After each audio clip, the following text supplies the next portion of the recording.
Just a story. Okay, and it's late, and let me give you this story. It's kind of a lighthearted story, and it'll help you understand the nature of assumptions. They get involved in the way we think about the age of things.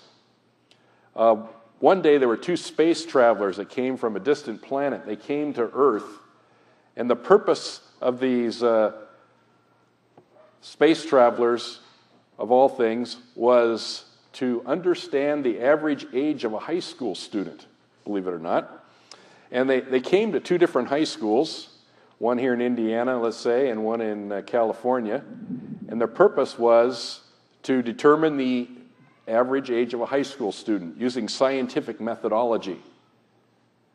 So our friendly space travelers landed here in Indiana, and what did they do?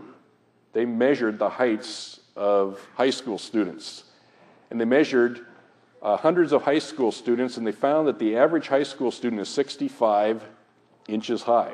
And over the 3 years that they were measuring high school students, they discovered that the average high school student gains 1 inch per year. So how old does the average high school student appear on the basis of their height and their height gain? 65 inches high, and they gain an inch a year, would appear to be 65 years old. Well, our friendly space travelers who landed in California, they studied the California students, and they discovered the average high school student weighs 130 pounds, and after measuring hundreds of high school students, they discovered the average high school student gains 2 pounds per year over the 3-year period they measured high school students.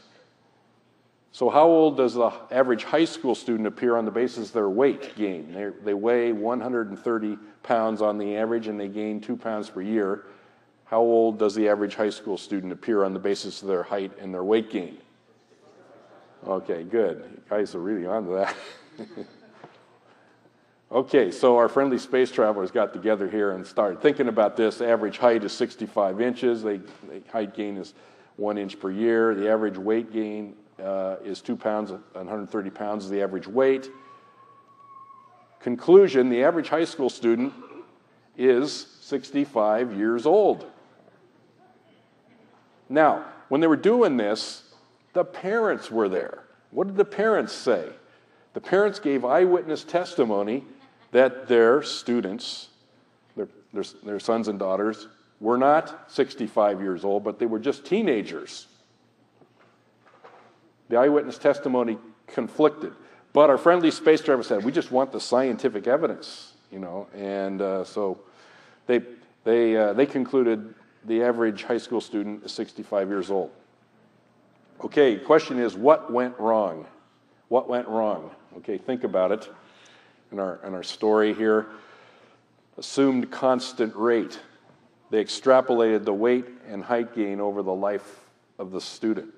Teenagers are kind of unusual people, right? You don't want to extrapolate over their interval. Okay, assume zero initial condition. A baby, when it's born, has zero height and weight. That's not a good assumption, is it?